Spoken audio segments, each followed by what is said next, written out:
Assalamu alaikum and hi. Today we are going to discuss about elastic impression material which is synthetic elastomers. देखो हमारे पास impression की videos में आपने देखा होगा कि हमने इम्प्रेशन मटेरियल की क्लासिफिकेशन के बारे में बताया था। वहाँ पर हमारे पास एक इलास्टिक था और एक इन इलास्टिक था। इन इलास्टिक में मैंने 4 मटेरियल आपको पढ़ाए। उसमें इम्प्रेशन कंपाउंड था, इम्प्रेशन प्लास्टर था, इसके अलावा हमारे पास सिंक ऑक्साइड यूजिनॉल था और इम्प्रेशन वेक्सिस थे। अच्छा, अब हमारे पास इलास्टिक इम्प्रेशन मटेरियल्स, तो अब इस वीडियो में हम इसको डिटेल से पढ़ेंगे। तो चलो शुरू कर देते हैं। देखो introduction. Synthetic elastomers were developed to overcome problem associated with hydrocolloids. Hydrocolloids की वीडियो अगर आपने नहीं देखी तो इस वीडियो को यहीं पर पॉज करें और प्लेलिस्ट में जाकर हाइड्रोकोलाइड्स पढ़े। देखो हाइड्रोकोलाइड्स में हमने पढ़ा था कि उसकी जो ब्यूटी थी वो डिटेल रिकॉर्डिंग था, लेकिन वहाँ पर दो ऐसे कंसर्न्स थे जो कि बहुत ज़्यादा इसकी यूज़ को लिमिट कर रही थी। वो थी poor tear resistance and poor dimensional stabilities. These tools were the problem which were present in hydrocolloids. तो इस इलास्टोमर्स ने ये दोनों प्रॉब्लम्स को ओवरकम किया है। मींस जो इलास्टिक टीयर रेजिस्टेंस होगा वो ज़्यादा होगा और डायमेंशनल स्टेबिलिटी ज़्यादा होंगे। किस चीज़ के? इलास्टोमेरिक इम्प्रेशन मटेरियल्स के। लेकिन जो डिटेल रिकॉर्डिंग है वो एज सच नहीं होंगे जिस तरह हाइड्रोकोलाइड्स में था। तो इसकी बेनिफिट जो ब्यूटी जो है इलास्टोमेरिक इम्प्रेशन मटेरियल्स की वो बेस्ट टीयर रेजिस्टेंस है और बेस्ट डायमेंशन स्टेबिलिटी है, लेकिन detail recording as compare to hydrocolloids उतने नहीं है। अच्छा, अब type of elastomers are synthetic elastomers are elastic impression materials are 4: polysulfide, silicon rubber which is condensation type, and adhesion type. We can also say that adhesion silicon and condensation silicon and polyether. हमारे पास 4 elastomeric impression materials है। Polysulphide है, silicone rubber है, silicone rubber में एक addition type है और एक condensation type है और एक पॉलीईथर है। कंडेंसेशन और एडिशन रिएक्शन आप जानते हैं, एक पॉलीमराइजेशन रिएक्शन होते हैं, एक कंडेंसेशन होता है और एक एडिशन होता है। तो ये मैं पॉलीमराइजेशन में डिटेल से पढ़ाऊँगा आपको, लेकिन आपको इतना पता होना चाहिए कि सिलिकॉन में फिर 2 है। आज के इस वीडियो में पढ़ने जा रहा हूँ पॉलीसल्फाइड और पॉलीईथर को डिटेल्स में, और जो पार्ट 2 होगा उसमें हम सिलिकॉन्स पढ़ेंगे। तो चलो स्टार्ट कर देते हैं। देखो, अच्छा, इसके अलावा जो क्लासिफिकेशन जो इलास्टोमेरिक इम्प्रेशन मटेरियल्स के वो on the basis of consistency भी है। देखो हमारे पास मैंने बता दिया कि जो पॉलीसल्फाइड है, सिलिकॉन रबर है, सिलिकॉन एडिशन सिलिकॉन और कंडेंसेशन सिलिकॉन एंड पॉलीईथर्स, इसमें फिर मुख्तलिफ कंसिस्टेंसी है। बाज़ में 1 कंसिस्टेंसी है, कुछ में 4 कंसिस्टेंसीज है। सो जो कंसिस्टेंसी का क्लासिफिकेशन है ये with in each class of elastomers है। तो देखो हमारे पास अब आगे हम देखेंगे कि कौन से में किस वाले में कितने कंसिस्टेंसीज अवेलेबल है। देखो हमारे पास टाइप 0 है, टाइप 1 है, 2 है, 3 है। ये किसने पेश किया है? आईएसओ ने पेश किए हैं। जो टाइप 0 है वो इसकी जो कंसिस्टेंसी है वो वेरी हाई है, इसको पट्टी लाइक भी कहते हैं। अच्छा, बाज़ लोग इसको पुटी कहते हैं, बाज़ लोग पट्टी लाइक कहते हैं। हाई कंसिस्टेंसी है, मीडियम कंसिस्टेंसी है, लो कंसिस्टेंसी है। हाई कंसिस्टेंसी का मतलब क्या है? जो उसकी विस्कासिटी होगी वो बहुत ज़्यादा होगी, और जो लो कंसिस्टेंसी होगी उसकी विस्कासिटी बहुत ज़्यादा कम होगी। लाइट बॉडीड, इसमें जो बॉडीज़ है, जो फिलर्स है वो कम होंगे और इसमें फिलर सबसे ज़्यादा होंगे। ये मोर विस्कस होगा, ये लेस विस्कस होगा। अच्छा, मोर एक्यूरेट और डायमेंशन स्टेबल कौन सा होगा? ये हाई विस्कासिटी वाला। डिटेल्स रिकॉर्डिंग किसके होंगे? लो कंसिस्टेंसी वाले की। इसकी फ्लो ज़्यादा होगी तो डिटेल्स रिकॉर्डिंग ज़्यादा होंगे, लेकिन यहाँ पर जो है हाई कंसिस्टेंसी होगा उसके जो इसका डायमेंशन स्टेबिलिटीज़ और टीयर रेजिस्टेंस ज़्यादा होगा। अगर आपसे कोई पूछे कि पॉलीसल्फाइड की फॉर एग्जांपल कौन सी कंसिस्टेंसी आपको सबसे ज़्यादा डिटेल्स रिकॉर्डिंग करेगा, तो आपने कहा कि जो पॉलीसल्फाइड की जो मीडियम कंसिस्टेंसी है या लो कंसिस्टेंसी है आर टाइप 3 जो है पॉलीसल्फाइड में, वही हमारे पास सबसे ज़्यादा डिटेल्स रिकॉर्डिंग करेगा। इसके बाद अगर आपको स्ट्रेंथ के बारे में पूछा जाए तो स्ट्रेंथ सबसे ज़्यादा किसका होगा? हाई कंसिस्टेंसी का।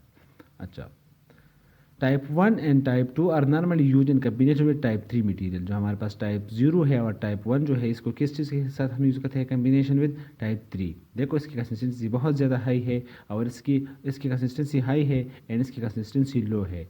तो इसको जब हम मिक्स करते हैं तो एक आइडियल मटेरियल बन जाता है। अच्छा, टाइप 2 जो है उसकी मीडियम है ना, इतनी ज़्यादा है और इतनी कम है, तो ये सेपरेट भी यूज़ हो सकता है, इसलिए इसको मोनोपोज इलास्टोमेरिक मटेरियल कहते हैं। देखो आपने इस बात को याद रखना है कि which material, which consistency of elastomeric is called monophase elastomeric material, तो आपने कहना है कि टाइप 2। मैंने रीज़न बता दिया। अच्छा, पॉलीसल्फाइड्स को डिटेल में पढ़ते हैं। जो व्हाट इज़ पॉलीसल्फाइड्स, तो देखो ये एक केमिकल है, आपको पता है कि पॉलीसल्फाइड एक केमिकल है। Poly means many and sulfide means sulfides. So जब मैनी सल्फाइड्स आ जाते हैं तो एक पॉलीसल्फाइड्स बनाते हैं। इसको थाइकोल्स भी कहते हैं, थाइकोल्स रबर्स एंड मार कैप्टन्स। देखो ये इसमें वो जो थायोल ग्रुप है इसलिए इसको ये नाम्स भी बताए जाते हैं। अवेलेबिलिटी, इसकी अवेलेबिलिटी किस फॉर्म में है? मैंने अवेलेबिलिटी और प्रेजेंटेशन में आपको डिफरेंस बताया था, आप जाकर इंप्रेशन वाली वीडियो आप पहले देख लें। Supplied as two paste which are dispense from the tube. देखो हमारे पास टू पेस्ट सिस्टम है, two paste system zinc oxide eugenol में भी था और यहाँ पर भी टू पेस्ट सिस्टम है।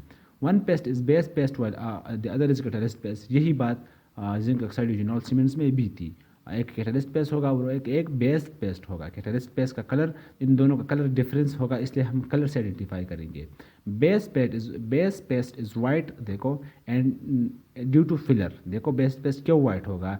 फिलर से। देखो दो तरह के क्वेश्चन इससे बनते हैं। एक है कि आपसे पूछ जाएगा कि what is the colour of base paste, तो आपने कहना है कि base paste is white, and second question is why it is white, so it is due to filler and has unpleasant odour caused by high concentration of thiols group। देखो इसमें high thiol, मैंने कहा कि इसमें thiols group है, SH group है, तो thiol group की वजह से पॉलीसल्फाइड इज नॉट बायोकम्पेटेबल। ये एमसीक्यूज अक्सर पूछा जाता है कि why thiol is not biocompatible due to thiol group. ये जो है हाईली जो ऑर्डर है इसकी हाईली बेड है, तो इसलिए इसकी जो रोटन एग्स हमारे पास रोटन एग्स लाइक ऑर्डर ये पे प्रेजेंट करता है, तो इसलिए जो ये है ये एक बेस्ट मटेरियल नहीं है और इसी वजह से इसके जो यूजेस है वो मिनिमाइज हुए हैं।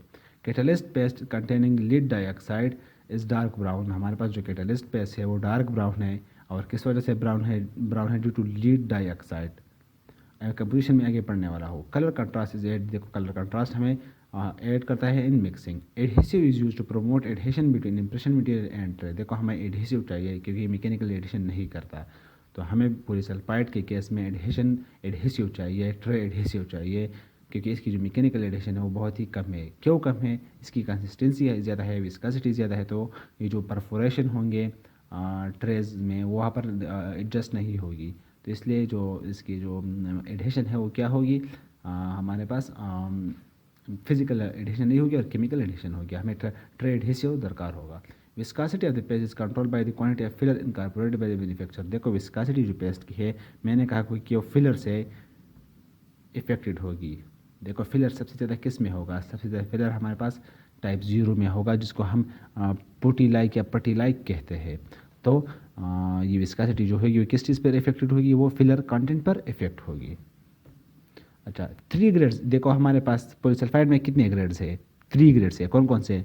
लाइट है, रेगुलर है एंड हेवी बॉडीड है। इसमें पर्टी लाइक कंसिस्टेंसी वाला नहीं है। तो आपने याद रखना है कि पॉलीसल्फाइड के में हमारे साथ कितने कंसिस्टेंसीज है? 3 कंसिस्टेंसीज।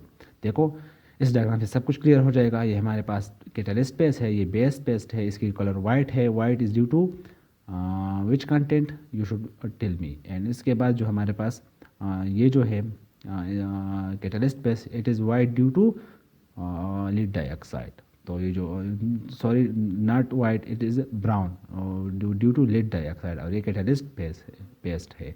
देखो हमने मिक्स किया है तो होमोजीनियस कलर जब बन जाएगा फ्री ऑफ स्टिक, तो हम कह देंगे कि ये मटेरियल हमारे पास मिक्स हुआ है।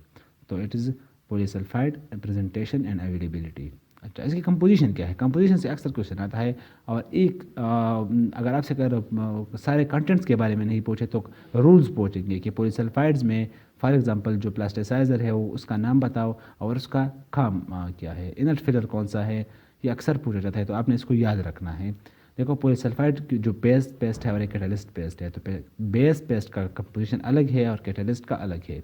तो बेस पेस्ट में क्या होगा? Polysulphide pre polymer with terminal and pendant thiol group. देखो हमारे पास एक टर्मिनल होता है और एक पेंडेंट होता है। टर्मिनल जो एंड में हो और जो पेंडेंट जो दरमियान में हो, जस्ट लाइक और लॉकेट, जो हमारे पास जो लॉकेट होता है जो फीमेल्स वेयर करते हैं, इस तरह ये पेंडेंट ग्रुप होगा जो दरमियान में हो। यहाँ पर भी हो सकता है पेंडेंट ग्रुप, लेकिन टर्मिनली नहीं होगा। तो इसमें कौन से ग्रुप्स है? थायोल्स ग्रुप्स है। इस थायोल ग्रुप्स की वजह से इसकी बायोकम्पेटिबिलिटी भी कम हो गई थी, वो जो अडर वाली बात थी। Plasticizer dibutyl phthalate due to control viscosity. Plasticizer एक लुब्रिकेंट्स है। देखो अब यहाँ पर कंसेप्ट है, अगर इनकेस प्लास्टिसाइजर्स इंक्रीज होगा, लुब्रिकेंट्स इंक्रीज होंगे, तो इसकी विस्कोसिटी पर क्या असर आएगा।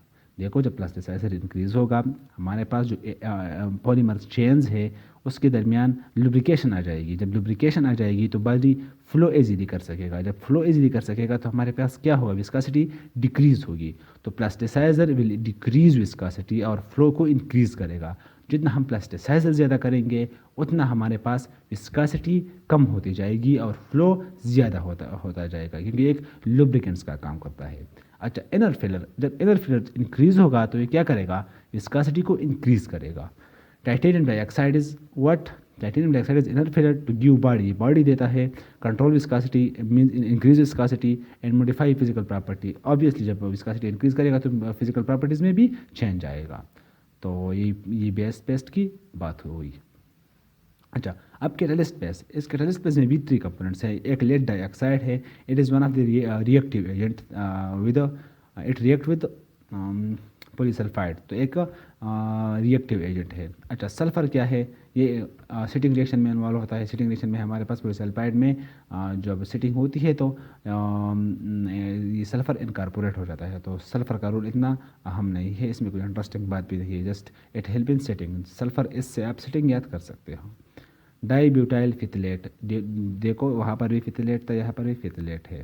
तो ये हमारे पास क्या करता है, ये to form paste with lead dioxide and sulphur. देखो यही इसका रूल्स क्या है कि एक पेस्ट बना ले और का लुब्रिकेशन का काम करता है।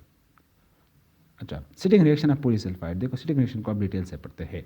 On mixing to paste, terminal and pendant thiol group of the polysulphide react with lead dioxide resulting in chain extension and cross linking. देखो एक पॉलीमराइजेशन रिएक्शन है। जब एक पॉलीमराइजेशन रिएक्शन होगा, पहले हमने टॉपिक से अगर आप देख लो सिंथेटिक पॉलीमर्स, तो एक पॉलीमर्स है। तो जो पॉलीमराइजेशन रिएक्शन से जो एक बेस पेस्ट में जो thiol और पेंडेंट और द टर्मिनल thiol ग्रुप है वो रिएक्ट कर लेंगे लेड डाइऑक्साइड से। लेड डाइऑक्साइड किस पेस्ट में है, कैटलिस्ट पेस्ट में है, और हमारे पास क्रॉस लिंकिंग होगी और चेन एक्सटेंशन हो जाएगी, जिसकी वजह से ये मटेरियल सेट हो जाएगा। देखो जब क्रॉस लिंकिंग ज़्यादा हो जाएगी तो मटेरियल रिजिडिटी ऑब्टेन करेगा, तो और चेन एक्सटेंशन हो जाएगा तो मटेरियल को बॉडी मिल जाएगी। तो जो फ्लूइड फॉर्म में था वो फिर सॉलिड फॉर्म में कन्वर्ट हो जाएगा, तो हमारे पास मटेरियल सेट हो जाएगा। तो it is a basic concept of setting reaction. As chain extension increase viscosity increase, simple है। When the degree of cross linking reaches certain level material develop elastic properties. Reaction is of condensation polymerization type, since one molecule of water is produced as a byproduct for each reaction। देखो मैंने कहा कि polymerization reaction है, लेकिन कौन सा polymerization है, कंडेंसिएशन है, और बाय प्रोडक्ट क्या है, वाटर है।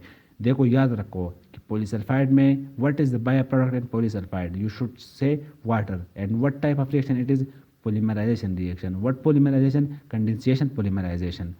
why viscosity increase in setting, due to increase chain extension and cross linking। देखो एक क्रॉस लिंकिंग है और एक चेन ब्रांचिंग है। जब चेन ब्रांचिंग इंक्रीज होगा तो उसका फिर विस्कोसिटी पर इतना असर नहीं होगा, लेकिन जब क्रॉस लिंकिंग इंक्रीज होगा तो क्या होगा, viscosity will enhance prominently। Setting commences immediately on mixing two paste and is characterized by gradual increase in viscosity and slow development of elasticity। वही बात अगेन एंड अगेन हो रही है। Setting time is 10 minutes. Setting time कितना है, 10 minutes, लेकिन आप range याद कर लो 8 से लेकर 12 तक रेंज याद कर सकते हो आप। और ये कौन से बॉडीज़ के लिए, लाइट बॉडीज के लिए। अच्छा, प्रॉपर्टीज ऑफ पॉलीसल्फाइड, अगर आपको इस यहाँ पर कोई कन्फ्यूजन है तो आप कमेंट्स में पूछ सकते हो। ये आपको यहाँ पर पॉज करो और इसको देख लो। मैंने कोशिश की है कि सिंप्लीफाइड फॉर्म में आपको एक्सप्लेन कर लूँ। अच्छा, अब इसकी प्रॉपर्टीज़ क्या है। They are considered as viscoelastic and recover only slowly and not completely after being stretch और कंप्रेस। देखो मैं बार बार कह रहा हूँ कि आप जाके पहले प्रॉपर्टीज़ देख लो। वेस्कोइलास्टिक किस चीज़ को कहते हैं, मैं अगर यहाँ पर हर वीडियो में ये एक्सप्लेन करूँगा तो आपका टाइम कंज्यूम होगा। मैंने वेस्कोइलास्टिक को प्रॉपर्टीज़ में डिटेल से एक्सप्लेन किया है, तो यहाँ पर मैं सिर्फ वर्ड्स यूज़ करूँगा, उसका कंसेप्ट नहीं बताऊँगा। तो आप वहाँ पर जाकर ये देख सकते हो। अच्छा, ये मुझसे रह गया, सॉरी, गुड टीयर रेजिस्टेंस, यही तो होगा। ये तो बने ही इसलिए है कि इसके टीयर रेजिस्टेंस ज़्यादा है और डायमेंशन स्टेबिलिटी ज़्यादा है। Time required for recovery and the degree of permanent deformation depend upon the severity of undercuts and time for which the material is under the strain। देखो हमारे पास अगर एक डीप अंडरकट है ये और एक ये शेलो अंडरकट है, तो जो डीप अंडरकट है यहाँ से रिमूव करना डिफिकल्ट होगा as compare to shallow. In case मैंने यहाँ पर 20 मिनट के लिए रखा है और यहाँ पर मैंने 10 मिनट के लिए रखा है, तो कौन सा रिमूवल ईजी होगा? ऑब्वियसली ये रिमूवल ईजी होगा, या सॉरी ये डिफ़िकल्ट होगा कि मटेरियल फुली सेट होगा और फिर वो very very difficult to remove. और यहाँ पर कम टाइम के लिए रखा गए थे वो will be easy to remove.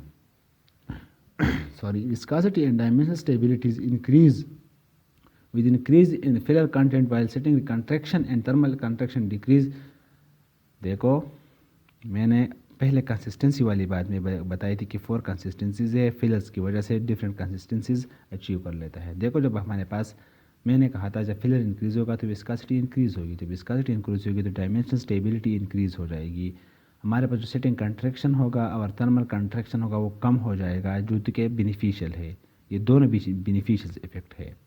अच्छा, heavy body materials are more accurate, मैंने बताया है पटी लाइक कंसिस्टेंसी में मैंने ये बात बताई है। And they exhibit less setting and thermal contraction, so do both are beneficial and have better dimension stabilities but have unable to record. देखो मैंने पहले ही बताया था कि ये जो बेनिफिट्स तो हो जाएंगे लेकिन जो फाइन डिटेल्स है वो फिर रिकॉर्ड नहीं होंगे। तो अगेन आप जाकर पहले वो कंसिस्टेंसी देख लो। मैंने कहा था कि जो टाइप 4 कंसिस्टेंसी है, टाइप 3 सॉरी, उसमें लाइट बॉडीड है तो वहाँ पर फ्लो इजीली होगा, डिटेल्स रिकॉर्डिंग होंगे, लेकिन उसकी जो कंट्रैक्शंस है, सिटिंग कंट्रैक्शन है, थर्मल कंट्रैक्शन है, डायमेंशन स्टेबिलिटी है, विस्कोसिटी है, वो कम होगी। तो आप अगर आपको समझ नहीं आया तो आप पहले जाकर पहले पोर्शन को दोबारा वॉच कर लो। Dimensional changes occurring in the polysulfide are due to 2 major factors. देखो हमारे पास डायमेंशनल चेंजेस तो होंगे क्योंकि एक केमिकल रिएक्शन हो रहा है ना। पॉलीमराइजेशन जब होगी तो पॉलीमराइजेशन में मैं बताऊंगा एक पेयर चेंज है, एक फॉर्म चेंजेस है। तो पॉलीमराइजेशन में बहुत चेंजेस आते हैं, लेकिन कौन से चेंजेस पॉलीसल्फाइड में आते हैं? Firstly continued reaction occur for some time after apparent setting time causing further shrinkage. देखो हमें तो पता चल गया कि मटेरियल हार्ड होया तो हम क्या कहेंगे कि ये सेट हो गया, लेकिन इसमें जो इंटरनल रिएक्शन है, जो क्रॉस लिंकिंग है और क्रॉस चेन इलांगेशन है तो होता रहेगा, तो कंटिन्यूस सिटिंग रिएक्शन की वजह से श्रिंकेज होगा। Second, water produce. देखो हमारे पास श्रिंकेज एक तो किस वजह से हुआ? Due to continuous setting reaction और due to increase cross linking. Second हमारे पास मैंने कहा कि इससे वाटर रिमूव होगा, एक कंडेंसेशन टाइप है, तो इससे जब वाटर रिमूव होगा तो क्या होगा? एक बाय प्रोडक्ट जा रहा है तो ऑलरेडी क्या होगा? श्रिंकेज हो जाएगा। They exhibit better dimension stabilities than हाइड्रोकोलाइड्स।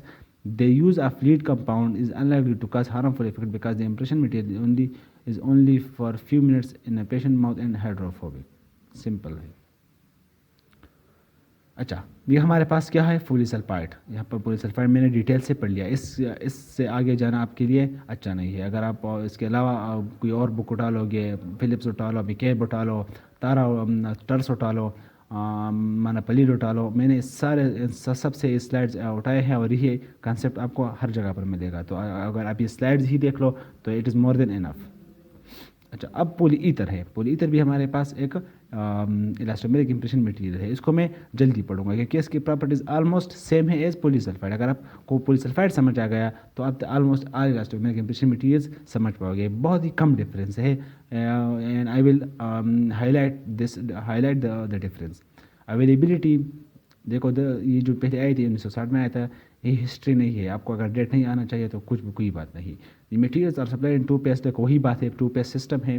देखो base paste containing the pre polymer inert filler and supplied is large tubes और catalyst paste containing the reaction initiator together with best forming oils and fillers are supplied in a second but much smaller tube. Simple, earlier it was supplied as a single viscosity. देखो ये बात जो है differentiating point है। पहले ये single viscosity में आता था और जो हमारे पास पॉलीसल्फाइड में थे 3 विस्कोसिटीज़ थे। ये क्या है? सिंगल विस्कोसिटी में अवेलेबल है। तो आपने ये बात देखनी कि पॉली ईथर जो है हमारे पास है वो सिंगल विस्कोसिटी में है। Other tube containing thinner was produced by the manufacturer, now it is available in 3 विस्कोसिटीज़। देखो जब इंट्रोड्यूस हुआ पॉली ईथर तो किस फॉर्म में था? सिंगल विस्कोसिटी में था, लेकिन मॉडिफाई हो गया light bodied, medium bodied and heavy bodied में।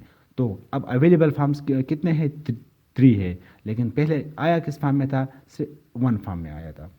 तो आपने ये बात इसको दोबारा डिस्कस करना मेरे ख्याल से अच्छा नहीं है, क्योंकि मैंने ऑलरेडी इसको बताया है कि लाइट बॉडीड क्या है, मीडियम क्या है और हैवी बॉडीड क्या है। जो विस्कोसिटी था, कंट्रैक्शन था, सिटिंग टाइम था, सिटिंग कंट्रैक्शन था, डिटेल्स रिकॉर्डिंग थे, आप को मैंने एक्सप्लेन किए थे पॉलीसल्फाइड में। तो दोबारा टाइम लेना नहीं अच्छा नहीं है। टू पेस्ट और प्रोपोर्शन बाय वॉल्यूम्स, देखो सिंपल है। Equal length of paste are extruded onto the mixing plate giving, अच्छा इसकी जो रेशो है ना बेस बेस पेस्ट और कैटालिस्ट पेस्ट की, वो क्या है 8:1 है। तो हमें 8 रेशो में बेस पेस्ट ऐड करना है और जो कैटालिस्ट पेस्ट है वो एक 1 रेशो से ऐड करना है। द गुड कलर कंट्रास्ट, वही बात अगेन एंड अगेन रिपीट हो रही है, the good colour contrast between the paste aid in mixing. अच्छा कंपोजिशन अब इसकी थोड़ी डिफरेंस होगी। Amine imine terminated ether prepolymer, वहाँ पर क्या थे पॉलीसल्फाइड में हमारे पास थायोल थे। Become cross link to form rubber simple inner filler such silica, वहाँ पर इनर फिलर क्या था आपने बताना है। यहाँ पर क्या है सिलिका है। फिलर का काम क्या है मैंने बताया है कि फिलर का क्या का है। प्लास्टिसाइजर है हमारे पास, यहाँ पर भी फिथलेट है, कोई थिलेट कहता है कोई फिथलेट कहता है। अच्छा एड इन मिक्सिंग मैंने लुब्रिकेशन का काम करता है, तो आप पॉलीसल्फाइड में देख लो। अच्छा कैटालिस्ट पे स्मॉल ट्यूब आता है, एरोमेटिक सल्फोनिक एसिड, एक एरोमेटिक सल्फोनिक एसिड है जो कि क्रॉस लिंकिंग एजेंट को स्टार्ट करता है। देखो पॉलीसल्फाइड में क्या था, लीड डाइऑक्साइड था। इनर फिलर सिलिका है और प्लास्टिसाइजर जो है वो फिथलेट है या थिलेट है। अच्छा सिटिंग रिएक्शन इसका कैसा है, when the two paste are mixed together a cationic ring opening addition polymerization occur। देखो अब इस ये जो सिटिंग रिएक्शन है वो काफ़ी डिफरेंट है, क्योंकि यहाँ पर एडिशन रिएक्शन हो रहा है, कैटायनिक रिंग ओपनिंग हो रही है। अच्छा cationic ring opening addition polymerization occurs। The ionized form of sulfonic acid ester provided the initial source of cations। Each stage of the reaction involves the opening of epimine rings and the production of fresh cations। Simple है, आपने बताना है कि cationic ring opening reactions है, continuously rings open होते जाएंगे और means attack करता जाएगा और हमारे पास एक पॉलीमर बन जाएगा। कौन सा पॉलीमर, एडिशन पॉलीमर बन जाएगा। Since each pre polymer molecule has two reactive amine group, individual propagation reaction में produce simple chain linking and cross linking, वही बात है।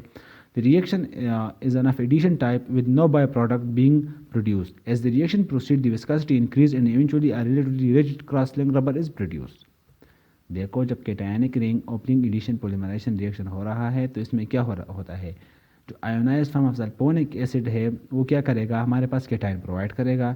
ये जो कैटायन प्रोवाइड हुआ तो क्या करेगा, एपीएमीन रिंग के साथ रिएक्शन करेगा और हमारे पास एक तो क्रॉस लिंकिंग भी हो जाएगा और नेक्स्ट रिंग भी अवेलेबल होगा। तो दोबारा जो है क्रॉस लिंकिंग भी हो रही है और प्रोपिगेशन भी हो रही है। तो इससे क्या होगा, क्रॉस लिंकिंग होगा, चेन इलांगेशन होगा और विस्कोसिटी इंक्रीज हो जाएगी, मटेरियल सेट हो जाएगा। So very simple. यहाँ पर आपने याद रखना क्या है, कैटायनिक ओपनिंग रिएक्शन है, पॉलीमराइजेशन रिएक्शन है तो ऑलरेडी है, इसके अलावा एडिशन टाइप ऑफ रिएक्शन है। प्रॉपर्टीज क्या है, पॉलीईथर मटेरियल है adequate tear resistance and elastic properties approaching of those silicon simple, they are relatively rigid when set and considerable force is required to remove impression after setting, particularly when undercuts are severe। ये बात मैंने कही है polysulphide में। Manufacturer have recently introduced product having range of viscosities enabling the use of combined heavy and light bodied technique to record precise impression। देखो हमने पेटी wash impression technique में बताया था, वो मैं दोबारा नहीं बताने वाला, लेकिन वहाँ पर क्या था, हमारे पास जो इनर जो टीथ को कवर करता था वहाँ पर हमने लो विस्कोसिटी मटेरियल रखा था और जो ट्रे के साथ टच हो रहा था वहाँ पर हमने क्या रखा था, हमने रिजिड मटेरियल रखा था या हाई विस्कोसिटी वाला रखा था। तो जो डिटेल्स रिकॉर्डिंग है वो किस चीज़ से हो जाएगा, स्मूथ मटेरियल से, लो विस्कोसिटी मटेरियल से हो जाएगा। और जो हमारे पास सपोर्ट किससे मिल जाएगा, तो वो जो साइड है जो हाई विस्कोसिटी मटेरियल है। लेकिन यहाँ पर मसला क्या होता है कि जो हाई विस्कोसिटी और लो विस्कोसिटी है इसमें बाइंडिंग अच्छी नहीं होती, तो इससे फिर कॉम्प्लिकेशंस काज हो जाते हैं। अक्सर हम जब मुंह से रिमूव कर लेते हैं तो हमारे पास जो लाइट बॉडी है वो टीथ के साथ ही स्टिक कर जाता है और माउथ में रह जाता है। तो इसलिए ये टेक्निक में प्रॉब्लम्स क्रिएट हो सकते हैं। अच्छा they have good dimension stabilities, देखो डायमेंशन स्टेबिलिटीज और टियर रेजिस्टेंस को तो इनके आइडियल्स है।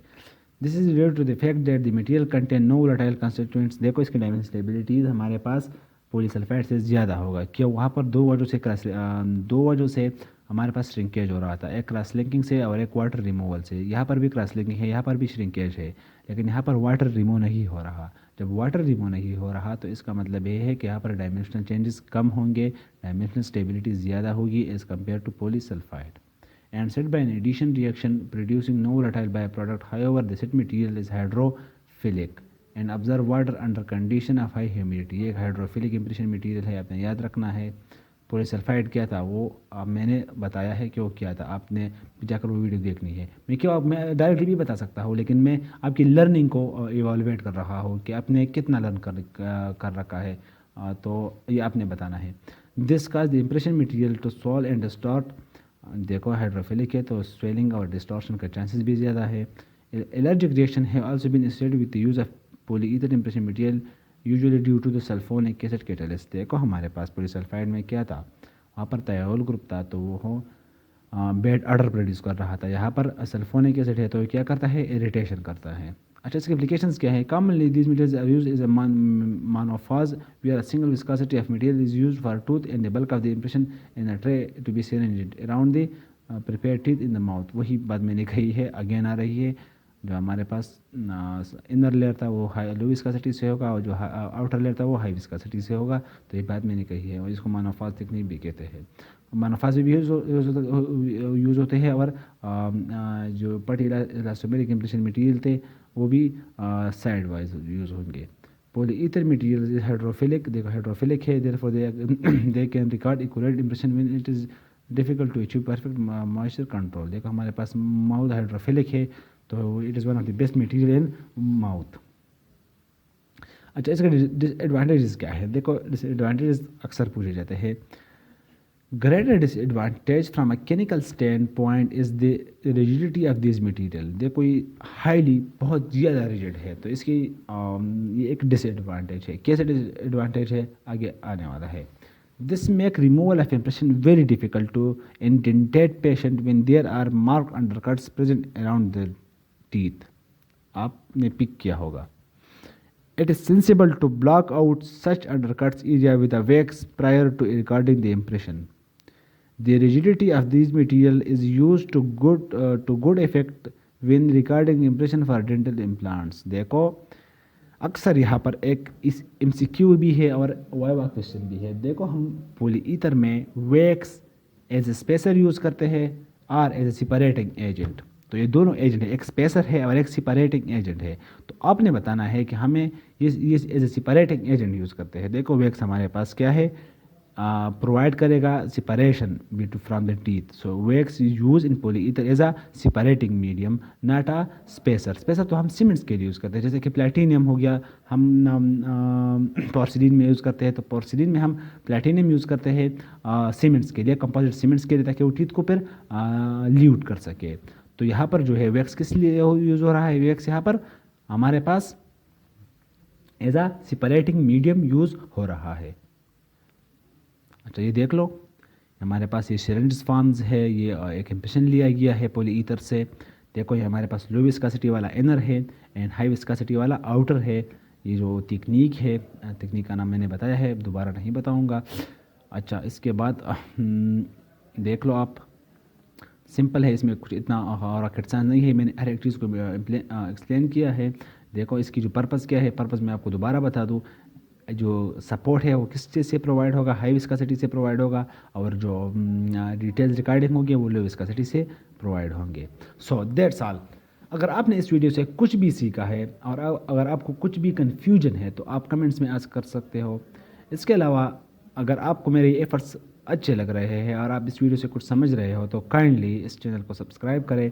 तमाम वीडियोस को फर्स्ट वीडियो से स्टार्ट लेकर आखिरी वीडियो तक सारे वीडियोस देख ले। मैं उम्मीद से कह सकता हूँ, दावे के साथ कह सकता हूँ कि आपको डिस्टेंस के और लेक्चर देखने की ज़रूरत नहीं होगी।